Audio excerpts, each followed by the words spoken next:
लिंग में कठोरता ज़्यादा समय तक टिकती नहीं है, उसका क्या कारण हो सकता है, उसके बारे में आज मैं आपको जानकारी देने वाला हूँ। मेरा नाम है डॉक्टर दीपक केळकर। मैं मनोविकार, सेक्स रोग, सम्मोहन तथा व्यसन मुक्ति तज्ञ हूँ। महाराष्ट्र में मुंबई, पुणे, अकोला यहाँ प्रैक्टिस करता हूँ। लिंग में कठोरता आती नहीं है, आई तो जल्दी निकल जाती है, या जितना कठोर लिंग होना चाहिए उतना कठोर नहीं होता है, या हो गया तो जल्दी डिस्चार्ज हो जाता है, शीघ्रपतन उसको बोलते हैं। ऐसे काफ़ी कारण लेके, समस्या लेके लोग हमारे पास में आते हैं।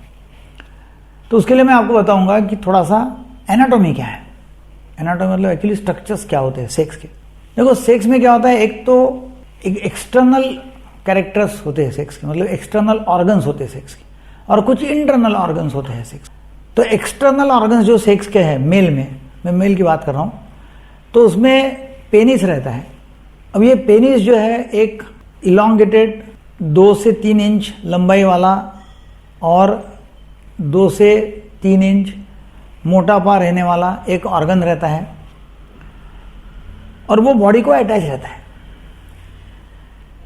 उसके नीचे 2 गोले रहते हैं, उसको बोलते हैं टेस्टिकल्स, जहां शुक्राणु का प्रोडक्शन होता है।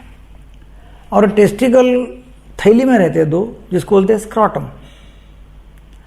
अब देखिए कि ये जो लिंग है, इसमें मेनली जो है पहले रहता है शैफ्ट, उसको शैफ्ट बोलते हैं, शैफ्ट ऑफ पेनिस। और सामने एक सुपारी जैसा पार्ट रहता है, तो उसको बोलते हैं ग्लांस ऑफ द पेनिस। और उसके ऊपर पूरा स्किन कवर रहता है, इसको बोलते हैं प्रीप्यूस। अब वो स्किन जो है वो नीचे से अटैच रहता है, उसको बोलते हैं फ्रेन्यूलम। अब लिंग में 3 बड़े बड़े टिश्यूज रहते हैं। ऊपर के बाजू 2 रहते हैं मसल टिश्यू, मसल मास, उसको बोलते हैं कॉर्पोरा कैवर्नोसा, ये दोनों। और नीचे के बाजू रहता है कॉर्पोरा स्पॉन्जियोसा या कॉर्पस स्पॉन्जियोसम। तो corpora cavernosa and corpus spongiosum, ऐसे 3 टिश्यू रहते हैं। जब इरेक्शन होता है तो ये कॉर्पोरा कैवर्नोसा के जो टिश्यू है दोनों, उसमें बहुत ज़्यादा ब्लड फ्लो अंदर घुस जाता है। 100 ml से लेके 250 ml तक ब्लड उसमें घुस जाता है। खून की जो वाहिनी रहती है वो बड़ी होती है, मोटी होती है, ताकि खून अंदर जा सके। और खून एक बार अंदर घुस गया तो खून वापस जो जाता है वेन्स से एक बार खून अंदर गया तो यानी जाता है तो आर्टरीज से, आता है वेन्स से। तो जाना है आर्टरीज से, जाने के बाद में क्या होता है कि इतना वो भग अंदर चले जाता है कि वेन्स जो है जिससे खून वापस आता है वो दब जाती है, और खून वहां रुकता है अंदर कॉर्पोरा कैवर्नोसा में। और वो एकदम जैसा स्पंज है, तो स्पंज समझो ऐसा दबा दिया तो सिकुड़ जाएगा, वैसा लिंग सिकुड़ा रहता है। और जैसा स्पंज में पानी घुस गया तो स्पंज मोटा होता है, वैसा वो मोटा हो जाता है। तो ये हो गया कॉर्पोरा कैवर्नोसा। और नीचे जो है वो कॉर्पस स्पॉन्जियोसम, जिसमें पेशाब की नली रहती है नीचे बाजू। तो नीचे बाजू पेशाब की नली रहती है, ऊपर बाजू ये दोनों रहते हैं जिसमें खून अंदर आता है और उससे इरेक्शन हो जाता है। तो ये हो गया बाहरी हिस्सा। अब जो टेस्टिकल नीचे है उसमें स्पर्म का प्रोडक्शन है, उसमें काफ़ी सारे सेल्स रहते हैं। एक एपिडायडेमिस रहता है, उसमें स्पर्म स्टोर होते हैं, और एपिडायडेमिस से फिर ऐसी एक नली निकल जाती है, वहाँ से वो स्पर्म का सफ़र, यात्रा शुरू हो जाती है, और अंदर ऐसी जाती है, और वो स्पर्म स्टोर करने की या सीमेन स्टोर करने की, समझो कोई 2 थैलियाँ रहती है 2 बाजू, उसको बोलते हैं सेमिनल वेसिकल्स। तो उसमें वो स्टोर हो जाता है, वहाँ सिक्रीशन जमा रहता है, वहाँ कुछ समय तक रहता है।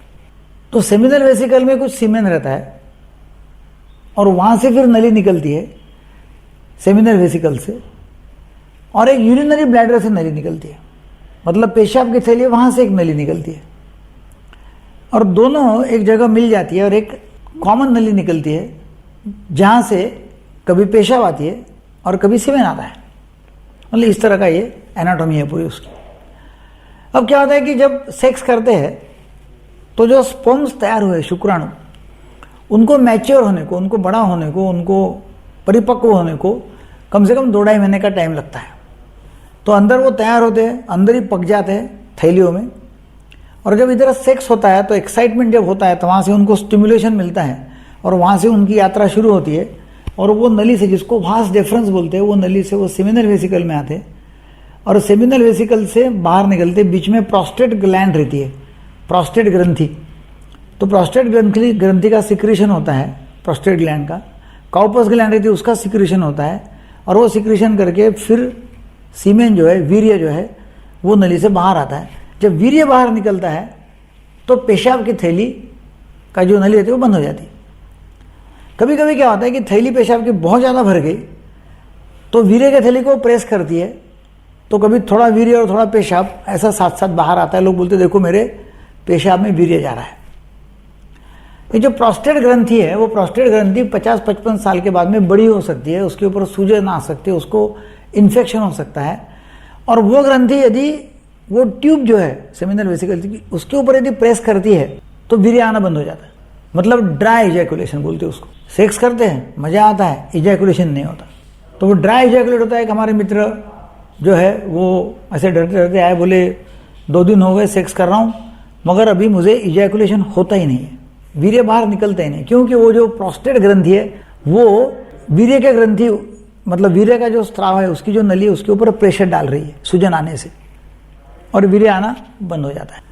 तो ये सब ऑर्गन्स जो है ये समझना जरूरी है। तो जब आप समझेंगे तो आपको मालूम होता है कि यदि खून का दौरा कॉर्पस कैवर्नोसा में हुआ ही नहीं, खून अंदर घुसा ही नहीं, तो इरेक्शन आएगा नहीं। तो वो आने के लिए, वो खून अंदर जाने के लिए ब्रेन का स्टिमुलेशन होना जरूरी है। मतलब हाइपोथैलेमस ब्रेन में है, पिनियल ग्लैंड ब्रेन में है, सेक्सुअल एक्सेस सेंटर ब्रेन में है, वहाँ से एक्साइटमेंट होता है। वहाँ से एक्साइटमेंट हुआ तो वो नर्व्स के माध्यम से, मज्जा तंतु के माध्यम से वो लिंग तक जाता है। वहाँ नाइट्रिक ऑक्साइड का सिक्रेशन होता है, और नाइट्रिक ऑक्साइड का सिक्रेशन होने के बाद में नसें फूल जाती है और अंदर ब्लड घुसता है। अभी यदि वो जो खून की जो वाहिनी है, आर्टरीज और आर्टेरियोल्स, तो वो यदि छोटी हो गई तो खून का प्रवेश लिंग में होता नहीं है, और खून का यदि प्रवेश हुआ नहीं तो लिंग में कठोरता आती नहीं। तो एक्सटर्नल ऑर्गन्स जो है वो पेनिस, टेस्टिकल्स, ये एक्सटर्नल ऑर्गन है। अंदर के ऑर्गन्स जो है वो है सेमिनल वेसिकल्स, पेट में जो है वो वास डेफरेंस, ये अंदर के है। और हार्मोन्स जो है वो तो अपने बॉडी में ब्रेन से तैयार होते रहते हैं, ब्रेन की कमाल है वो। तो इस तरह का यदि आप समझ लेंगे पूरी एनाटॉमी फिजियोलॉजी, तो आपको समझेंगे कि भाई इरेक्शन क्यों नहीं आता है।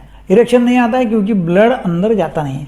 तो ब्लड अंदर जाना नहीं है तो इसके 2 कारण है। एक तो एक्साइटमेंट नहीं है दिमाग के ऊपर, दिमाग के ऊपर टेंशन है, स्ट्रेस है, डिप्रेशन है, नर्वसनेस है, ऐसे कारण है। या हार्मोनल इम्बैलेंस है, ट्यूमर है, हार्मोनल इम्बैलेंस है। या फिर दूसरा कारण है कि सब यहाँ ठीक है मगर यहाँ खून अंदर बहता नहीं है। जो 100 ml 250 ml 100 ml से लेकर 250 ml तो खून जाना चाहिए, वो जाता नहीं है। और वो यदि गए नहीं तो टेंशन आता नहीं। तो हमको यदि टेंशन, इरेक्शन बराबर आने का है तो इसमें यह रखना चाहिए कि भाई अपना दिमाग शांत है क्या, दिमाग में एक्साइटमेंट है क्या, दिमाग ठीक है कि नहीं है, और दूसरा हमारी खून की जो नसें है वो बराबर चल रही कि नहीं चल रही। ये दोनों बातें ठीक रहती है तो इरेक्शन पक्का बराबर आ जाएगा। ये वीडियो आपको अच्छा लगा तो ये लोगों को शेयर करो। Thank you very much.